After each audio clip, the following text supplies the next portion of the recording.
बोलिए कार्तिक महात्म्य की जय। लक्ष्मी नारायण की जय। मंगलम भगवान विष्णु मंगलम गरुड़ध्वज मंगलम पुंडरीकाक्षो मंगलाय तनो हरि। 25वां अध्याय।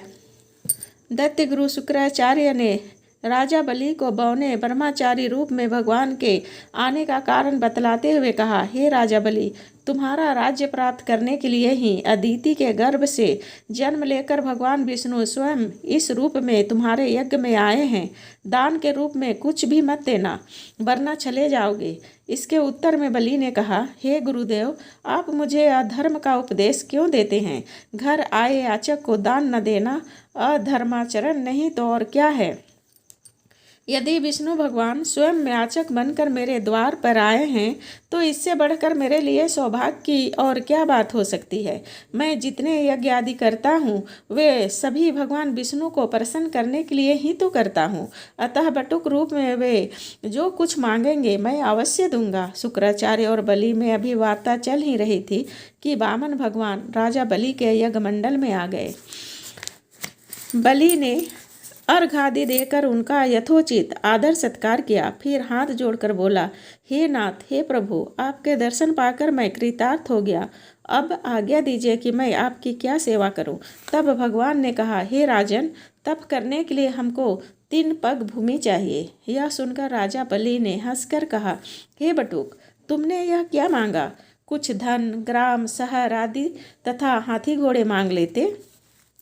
यह सुनकर वामन भगवान बोले, हे दैत्यराज, मुझे किसी प्रकार का प्रलोभन नहीं है। मुझे तो तप के लिए केवल 3 पग भूमि ही चाहिए। हे राजन, यह पृथ्वी सदैव किसी के पास नहीं रहती। सारी पृथ्वी को भोगने वाले मनधाता जैसे राजा आज कहाँ हैं? अतः मुझे अधिक लोभ नहीं, मात्र 3 पग भूमि ही चाहिए। चंचल लक्ष्मी को यज्ञ और दान आदि में लगाकर तुम्हारी तरह जो अपना मार्ग सुधारते हैं वे धन्य हैं। भूमि दान से उत्तम न कोई दान हुआ है और न आगे होगा। अतः हे दानवीर राजा, मुझे मात्र 3 पग भूमि दे दीजिए। भगवान विष्णु ने राजा बलि को समझाते हुए आगे कहा, हे राजा बलि, इस संबंध में मैं तुम्हें एक प्राचीन इतिहास सुनाता हूँ। ध्यानपूर्वक सुनो। पहले ब्रह्मा कल्प में भद्रमती नाम का एक दरिद्र ब्राह्मण था। उसके श्रुता, सिंधु, यशोमती, शोभा, कामिनी तथा मालिनी नामक 6 स्त्रियां तथा अनेक पुत्र थे। जब दरिद्रता के कारण सभी भूख से अत्यंत दुखी हो गए तब वह ब्राह्मण सकुटुंब कौशाम्बी नगर नामक नगरी में चला गया। वहां जाकर भद्रमती ने सुघोष नामक एक धनी ब्राह्मण से 5 पग भूमि मांगी तो उसने दे दी। इसी 5 पद भूमि के दान के कारण उसे सुघोष नामक ब्राह्मण को विष्णु का परम पद प्राप्त हुआ।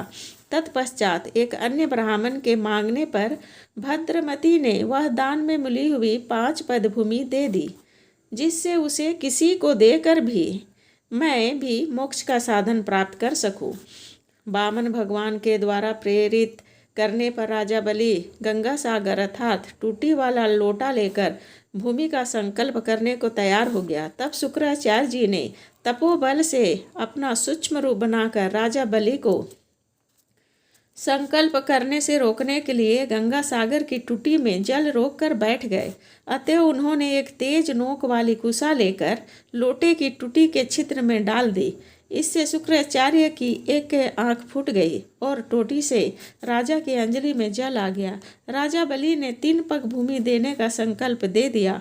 उसी समय भगवान विराट रूप धारण कर ब्रह्मालोक तक बढ़ गए और उन्होंने 2 पगों में सारा ब्रह्मांड नाप लिया। भगवान के पांव के अंगूठे से ब्रह्मांड फूट गया और फूटे हुए मार्ग से पानी के अनेक स्रोत बहने लगे। भगवान विष्णु का पैर उस जल से धुलता रहा।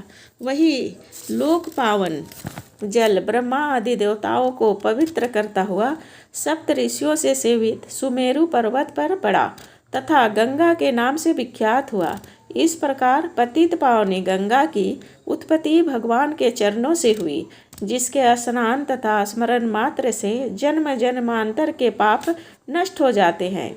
यह दृश्य देखकर समस्त देवता तथा ऋषि मुनि स्तुति करते हुए बोले, हे अनंत मूर्ति, जगत संचालक, परम पिता और सबके स्वामी आपको नमस्कार है, आपको बारंबार नमस्कार है। इस प्रकार स्तुति सुनकर भगवान ने सब देवताओं को उनका अपना अपना स्थान दिला दिया और बलि को रसातल भेजते हुए उसे वरदान दिया कि अग्नि में बिना मंत्रोच्चारण के जो हवन किया जाएगा वह तथा कुपात्र को अपवित्रता से दिए गए दान का फल तुम्हें प्राप्त होगा। इस प्रकार भगवान ने देवताओं को सुंदर स्वर्ग तथा बलि व अन्य दैत्यों को पाताल दिया।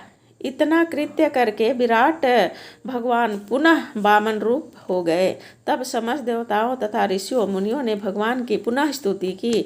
जय जय कार्तिक महात्म्य की जय। इति 25वां अध्याय संपूर्णम्।